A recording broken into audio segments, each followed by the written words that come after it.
Hello and welcome to another episode of Daily Current Affairs. Let us begin with the previous day's question. Consider the following statements. 1. 0 hour starts immediately after question hour and allows MPs to raise issues without any prior notice. 2. Rules and regulations regarding the 0 hour are mentioned in the rules of procedure. Which of the statements given above is or are correct? A. 1 only. B. 2 only. C. Both 1 and 2. D. Neither 1 nor 2. The correct answer is A. 0 hour commences directly after the question hour and extends until the commencement of the day's agenda, signifying the interval between the two. Under this, members of parliament can raise matters without any prior notice. Hence, statement 1 is correct. 0 hour is an Indian parliamentary innovation. The phrase is not mentioned in the rules of procedure. Hence, statement 2 is not correct. Hence, option A is the correct answer. Question 1. Consider the following. 1. Euro-Atlantic Partnership Council. 2. Mediterranean Dialogue. 3. Istanbul Cooperation Initiative. Which of the following alliances are part of the North Atlantic Treaty Organization? A. 1 and 2 only. B. 2 and 3 only. C. 1 and 3 only. D. 1, 2 and 3. The correct answer is D. North Atlantic Treaty Organization, a vital transatlantic military and political alliance, ensures collective security for its member countries. It was established in 1949 by 12 founding nations, with a majority from Europe and North America. It remains a cornerstone of international stability. NATO is headquartered at Boulevard Leopold III in Brussels, Belgium. Alliances of NATO: Euro-Atlantic Partnership Council, Mediterranean Dialogue, Istanbul Cooperation Initiative. Hence, option D is the correct answer. Question 2. With reference to the South Asian Association for Regional Cooperation, consider the following statements. 1. India was among the founding members of SAARC. 2. India launched the South Asian Satellite in 2017, providing satellite-based services to SAARC countries. 3. India hosts the interim unit of SAARC Disaster Management Center in Gujarat. How many statements given above is or are correct? A. Only 1. B. Only 2. C. All 3. D. None. The correct answer is C. South Asian Association for Regional Cooperation was officially established on 8 December 1985 in Dhaka, Bangladesh, with 7 founding members: Bangladesh, Bhutan, India, Maldives, Nepal, Pakistan and Sri Lanka. Hence, statement 1 is correct. Afghanistan joined in as the 8th member in 2007. India has extended its national knowledge network to countries such as Sri Lanka, Bangladesh and Bhutan, fostering educational and technological exchange. India launched the South Asian Satellite in 2017, providing satellite-based services to SAARC countries. Hence, statement 2 is correct. India hosts the interim unit of the SAARC Disaster Management Center in Gujarat. Hence, statement 3 is correct. Hence, option C is the correct answer. Question 3. Which of the following articles of the Indian Constitution deals with the right of the Attorney General of India to participate in the proceedings of the House of Parliament? A. Article 77. B. Article 78. C. Article 88. D. Article 89. The correct answer is C. Article 77. The President shall make rules for the more convenient transaction of business of the Government of India and for the allocation among ministers of the said business. Article 78. To communicate to the President all decisions of the COM relating to the administration of the affairs of the Union and the proposals for legislation. Article 88. Deals with the rights of Attorney General of India to participate in the proceedings of the House of the Parliament. Article 89. Provides for the election of the chairman and the deputy chairman of the Rajya Sabha. Hence, option C is the correct answer. Question 4. With reference to the Goods and Services Tax, consider the following statements. 1. It operates as a destination-based consumption tax, replacing the older origin-based taxation model. 2. It is imposed at 5 different rates with product classification guided by the GST Council. 3. It has a dual framework with both the center and the states imposing tax on the value of different transactions. How many of the statements given above is or are correct? A. Only 1. B. Only 2. C. All 3. D. None. The correct answer is B. The 101st Amendment Act 2006 introduced a unified indirect tax system across India by subsuming multiple central and state taxes under GST. Main features. GST is levied on the supply of goods and services, unlike earlier taxes which were imposed on manufacture, sale, or service provision. GST operates as a destination-based consumption tax, replacing the older origin-based taxation model. Hence, statement 1 is correct. GST is imposed at 5 different rates: 0%, 5%, 12%, 18% and 28% with product classification guided by the GST Council. Hence, statement 2 is correct. GST has a dual framework where both the center and the states levy tax on the same transaction value. Hence, statement 3 is not correct. GST Council is a key decision-making body. Goods and Services Tax Network provides an IT system for the GST portal. The center and the states decide CGST, SGST and IGST rates based on the recommendations of the GST Council. Hence, option B is the correct answer. Question 5. Consider the following statements regarding corporate average fuel efficiency norms. 1. The CAFE standards were notified under the Energy Conservation Act 2001. 2. The norms are applicable for petrol, diesel, LPG and CNG passenger vehicles.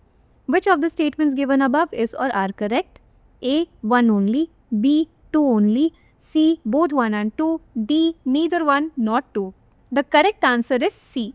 Corporate Average Fuel Efficiency or CAFE norms. The CAFE standards were first notified in 2017 by the Union Ministry of Power under the Energy Conservation Act 2001.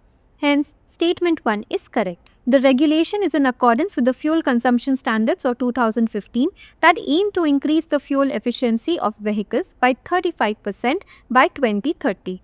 The regulation was introduced in 2 target phases: carbon dioxide emission target of 130 grams per kilometer by 2022-23 and 113 grams per kilometer 2022-23 onwards. Applicability. The norms are applicable for petrol, diesel, liquefied petroleum gas and compressed natural gas passenger vehicles. Hence, statement 2 is correct. Hence, option C is the correct answer. Question 6. Consider the following statements regarding shrimp farming in India. 1.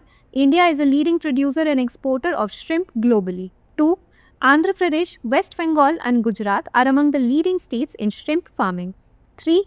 All shrimp units are registered with MPEDA and FSSAI. Which of the statements given above is or are correct? A. 1 and 2 only. B. 2 and 3 only. C. 1 and 3 only. D. 1, 2 and 3. The correct answer is D. Status of shrimp farming in India. India is a leading producer and exporter of shrimp globally. Hence, statement 1 is correct. Shrimp producing states. Andhra Pradesh is the largest shrimp producer state in India, which accounts for 70% of India's shrimp output. West Bengal and Gujarat are other major players in shrimp farming, with Sundarbans in West Bengal and Kutch in Gujarat being a key producer. Hence, statement 2 is correct. Regulation. All shrimp units are registered with MPEDA and FSSAI. Hence, statement 3 is correct. Hence, option B is the correct answer. Question 7. Consider the following statements regarding the Unified Payments Interface. 1. It is developed by National Payments Corporation of India. 2. It is built on IMPS and integrates the Aadhaar-enabled payment system. Which of the statements given above is or are correct? A. 1 only. B. 2 only. C. Both 1 and 2. D. Neither 1 nor 2. The correct answer is C. Unified Payments Interface is a real-time mobile payment system developed by National Payments Corporation of India. Hence, statement 1 is correct. It allows users to link multiple bank accounts into one app for seamless peer-to-peer and merchant transactions. UPI is built on IMPS and integrates Aadhaar-enabled payment system. Hence, statement 2 is correct. India's UPI is now the world's top real-time payment system, processing over 640 million daily transactions. Hence, option C is the correct answer. Question 8. Consider the following statements regarding the National Food Security Act 2013. 1. The Act legally entitled up to 80% of the rural population and 50% of the urban population to receive subsidized food grains. 2. It encompasses 2 categories of ration card holders, namely Antyodaya Anna Yojana and priority households. Which of the statements given above is or are correct? A. 1 only. B. 2 only. C. Both 1 and 2. D. Neither 1 nor 2. The correct answer is B. National Food Security Act 2013. NFSA marks a paradigm shift in the approach to food security from welfare to rights-based approach. Beneficiaries: the Act legally entitled up to 75% of the rural population and 50% of the urban population to receive subsidized food grains under targeted public distribution system. Hence, Statement 1 is not correct. It encompasses two categories of ration card holders, Antyodaya Anna Yojana and priority households. Hence, Statement 2 is correct. Pradhan Mantri Garib Kalyan Anna Yojana. It was first introduced in 2020 during the COVID-19 pandemic and was designed to provide 5 kilograms free food grains to eligible ration card holders under the NFSA. Hence, option B is the correct answer. Question 9. Consider the following. 1. Committee on Public Undertakings. 2. Central Vigilance Commission. 3. Central Information Commission. 4. Public Accounts Committee. Which of the above mentioned bodies is the leader of opposition legally entitled to be a member of? A. 2 and 3 only. B. 2, 3 and 4 only. C. 1, 2 and 4 only. D. 1, 2, 3 and 4. The correct answer is A. The leader of the largest opposition party, having not less than 1/10 seats of the total strength of the Lok Sabha, is recognized as the leader of the opposition. The leader of opposition in both houses was accorded statutory recognition under the Salaries and Allowances of Leader of Opposition in Parliaments Act 1977 and are entitled to the salary, allowances and other facilities equivalent to that of a cabinet minister. He will be a member of the crucial committees such as Public Accounts, Public Undertakings and Estimates, and also a member of several joint parliamentary committees. He is entitled to be a member of various selection committees responsible for appointing heads of statutory bodies like Central Vigilance Commission, the Central Information Commission, the CBI, the NHRC and the Lokpal. Hence, option A is the correct answer. Question 10. With reference to the National Education Policy 2020, consider the following statements. 1. NEP was based on the recommendations of the Dr. K. Kasturirangan Committee. 2. It replaced the 10+2 system with a 5+3+3+4 structure, aligning education with the developmental needs of children aged 3 to 18 years. 3. Parakh and Nishtha are among the initiatives under NEP. How many of the statements given above is or are correct? A. Only 1. B. Only 2. C. All 3. D. None. The correct answer is C. National Education Policy 2020 replaced the 34-year-old NEP of 1986 and aimed to bridge gaps in quality, equity and access to education at all levels, based on the recommendations of Dr. K. Kasturirangan Committee. Hence, Statement 1 is correct. Structural reforms. NEP 2020 replaced the 10+2 system with a 5+3+3+4 structure, aligning education with the developmental needs of children aged 3 to 18 years. Hence, Statement 2 is correct. Key initiatives. PM Shri Scheme.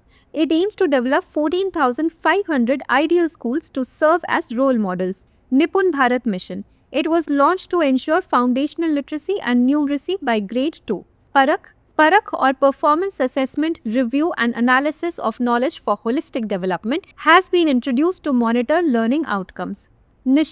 Nishtha or National Initiative for School Heads and Teachers Holistic Advancement Teacher Training Program, launched to equip educators with skills aligned with NEP's transformative goals. Hence, Statement 3 is correct. Hence, option C is the correct answer. Now, let us look at a practice question. Consider the following statements regarding the Shanghai Cooperation Organization. 1. India and Russia were among the founding members of the organization. 2. Regional Anti-Terrorist Structure in Tashkent is a permanent body of the SCO. Which of the statements given above is or are correct? A. 1 only. B. 2 only. C. Both 1 and 2. D. Neither 1 nor 2. Please provide your answers in the comment section.